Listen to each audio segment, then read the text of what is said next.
ابو الحارث ایک وفادار شیر کی داستان۔ پیارے دوستو، ایک دن کا واقعہ ہے کہ امام علی مسجد میں خطبہ دے رہے تھے۔ لوگ خاموشی اور توجہ سے سن رہے تھے کہ اچانک کچھ لوگ گھبرائے ہوئے دوڑتے ہوئے مسجد میں داخل ہوئے۔ امام علی نے ان سے پوچھا تو انہوں نے عرض کیا، مولا، ایک بڑا شیر اس طرف آ رہا ہے، ہمیں خوف محسوس ہو رہا ہے۔ امام علی نے فرمایا، گھبراؤ مت، وہ کسی کو نقصان نہیں پہنچائے گا۔ تھوڑی دیر میں ایک بڑا شیر سب کے سامنے آ گیا، لیکن اس نے کسی پر حملہ نہیں کیا۔ وہ سیدھا امام علی کے پاس آیا اور ان کے قدموں میں سر رکھ دیا۔ اس کے پیچھے ایک ننھا سا شیر کا بچہ بھی آ گیا۔ معلوم ہوا کہ وہ شیر اصل میں ایک شیرنی تھی۔ شیرنی امام علی سے مخاطب ہوئی، مولا، یہ میرا بچہ ہے، اس کا باپ اس دنیا میں نہیں رہا، میں چاہتی ہوں کہ یہ محفوظ ہو اور پروان چڑھے، میں اسے آپ کے حوالے کرنے آئی ہوں۔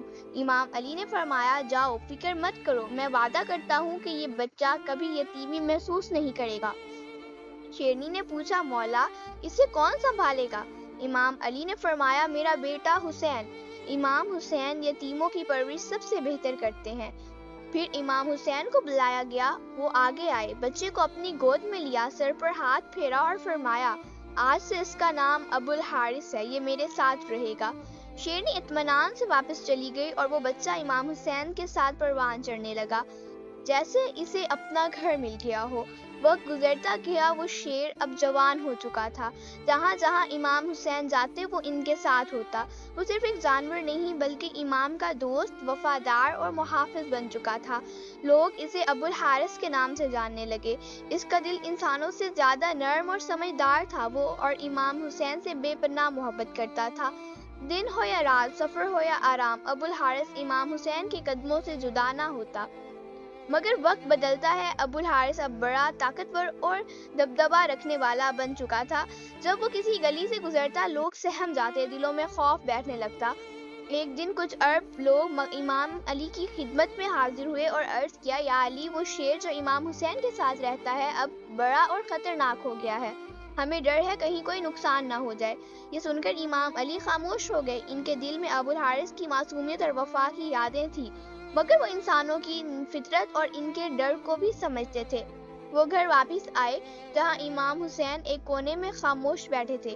مولا علی قریب آئے اور کہا، بیٹا حسین، یہ لوگ کہہ رہے ہیں کہ ابو الحارث اب بڑا ہو چکا ہے، لوگ اس سے ڈرنے لگے ہیں، میرا مشورہ ہے کہ اب اسے آزاد کر دو۔ یہ سن کر امام حسین نے سر جھکا لیا، ان کی آنکھوں میں نمی آ گئی۔ تھوڑی دیر بعد فرمایا، جی بابا جان، جیسا آپ کا حکم، بس آج کا دن گزرنے دیں، کل سے یہ آپ کو نظر نہیں آئے گا۔ امام علی نے پوچھا، آج کے دن میں ایسا کیا خاص ہے؟ امام حسین نے آسمان کی طرف دیکھتے ہوئے جواب دیا، بابا جان، شام ہو گئی ہے، یہ وقت کسی کو گھر سے نکالنے کا نہیں ہوتا بلکہ سایہ دینے کا ہوتا ہے۔ مولا علی نے اپنے بیٹے کو سینے سے لگایا، کچھ نہ کہا، صرف خاموشی رہی، وہ خاموشی جس میں ہزاروں لفظ چھپے تھے۔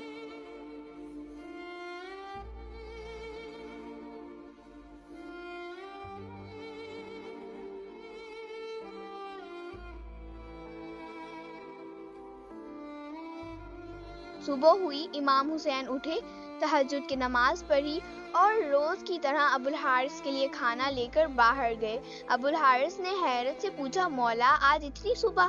امام حسین خاموش رہے، پھر نرمی سے تمام بات ابو الحارث کو بتا دی۔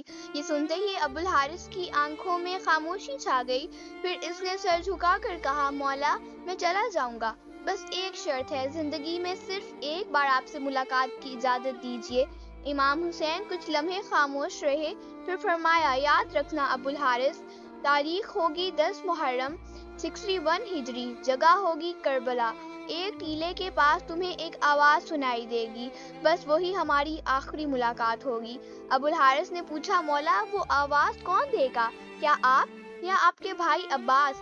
امام حسین کی آنکھیں نم ہو گئیں، فرمایا، نہیں، ہماری اماں فضا تمہیں آواز دیں گی۔ روایت ہے کہ کربلا میں آج بھی وہ مقام موجود ہے جہاں بی بی فضا نے ابو الحارث کو آواز دی تھی۔ جب امام حسین نے ابو الحارث کو رخصت کیا تو فرمایا، عراق چلے جاؤ، نینوا کے قریب ایک جنگل ہے، وہاں کا بادشاہ شیر مر چکا ہے، تم وہاں بادشاہت کرو۔ ابو الحارث نے مولا کے قدم چومے اور روانہ ہو گیا۔ عاشور کا دن آیا، امام حسین شہید ہو چکے تھے۔ عمر بن سعد نے حکم دیا کہ ان کے جسم پر گھوڑے دوڑائے جائیں۔ جب یہ خبر خیمہ گاہ پہنچی، قیامت کا سما تھا، بی بی فضا حضرت زینب کے پاس آئی اور عرض کیا، سیدہ، اس علاقے میں ایک شیر رہتا ہے، ابو الحارث، جو بچپن سے امام حسین کا پروردہ ہے، اگر اجازت دیں تو میں اسے بلا لاؤں؟ حضرت زینب نے اجازت دے دی۔ بی بی فضا عمر رسیدہ ہونے کے باوجود جنگل کی طرف نکل پڑیں اور پکارا، اے ابو الحارث، تم سے تمہارے مولا نے وعدہ لیا تھا، آج وہ دن آ گیا ہے۔ بی بی کی آواز جنگل کی فضاؤں میں گونجی، درخت لرزنے لگے، زمین دھڑکنے لگی، اور جھاڑیوں سے ایک شیر ابو الحارث دھاڑتا ہوا سامنے آیا۔ بی بی کی آنکھوں میں آنسو تھے۔ فرمایا، ابو الحارث، وہ ظالم تیرے مولا کے پاک جسم کو پامال کرنا چاہتے ہیں۔ یہ سننا تھا کہ ابو الحارث دھاڑ مار کر دھاڑنے لگا، جیسے آسمان بھی لرز اٹھا۔ وہ شیر اب صرف ایک جانور نہیں، وفا کا پہرے دار، عشق حسین کا سفیر بن چکا تھا۔ بی بی فضا نے کہا، اب وقت ہے وعدہ پورا کرنے کا۔ ابو الحارث بی بی کے ساتھ کربلا کے میدان میں آ گیا، جہاں لاش حسین بے کفن بے گور پڑا تھا۔ ابو الحارث آہستہ آہستہ چلتا ہوا آیا، سر جھکا کر امام کے خون میں اپنی پیشانی رنگ لی، جیسے وفا کی مہر اپنے ماتھے پر لگا رہا ہو۔ جب یزیدی فوج نے لاش پامال کرنے کا ارادہ کیا، ان کے سامنے وہ شیر بیٹھا تھا۔ خوف سے کوئی بھی آگے نہ بڑھ سکا۔ عمر بن سعد نے حکم دیا، اس واقعے کو چھپاؤ، ورنہ ظلم کا چہرہ ہمیشہ کے لیے بے نقاب ہو جائے گا۔ بی بی فضا نے خیمہ گاہ میں اطلاع دی کہ مولا حسین کی لاش محفوظ ہے جب تک ابو الحارث موجود ہے، کوئی ظالم قریب نہیں آ سکتا۔ ابو الحارث کئی گھنٹے، شاید کئی دن اسی جگہ بیٹھا رہا۔ جب قافلہ اسیری کے لیے تیار ہو رہا تھا، امام زین العابدین نے بی بی زینب سے فرمایا، پھوپھی اماں، ابو الحارث سے کہیں اب لوٹ جائے، اس نے وفا کا حق ادا کر دیا۔ بی بی فضا دوبارہ اس کے پاس گئیں اور فرمایا، مولا کا حکم ہے، اب تم جاؤ۔ ابو الحارث نے آنکھوں میں آنسو لیے امام حسین کی لاش سے آخری بار سجدہ کیا، پھر آہستہ آہستہ چلتا ہوا کربلا سے نکل گیا۔ یہ تھی ایک شیر کی وفا جو انسانوں کو پیچھے چھوڑ گئی، ظالموں کے سامنے دیوار بن گئی اور تا قیامت کہہ گئی، میں حسین کا ہوں اور یہ میرا مولا ہے۔ پیارے دوستو، یہ واقعہ قرآن یا حدیث میں درج نہیں بلکہ عوامی روایت ہے جو امام حسین سے محبت اور عقیدت کے اظہار کے طور پر سنائی جاتی ہے۔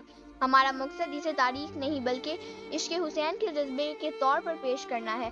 شکریہ۔ اگر آپ کو یہ ویڈیو پسند آئے تو لائک کریں، شیئر کریں اور چینل کو سبسکرائب کریں۔ فی امان اللہ۔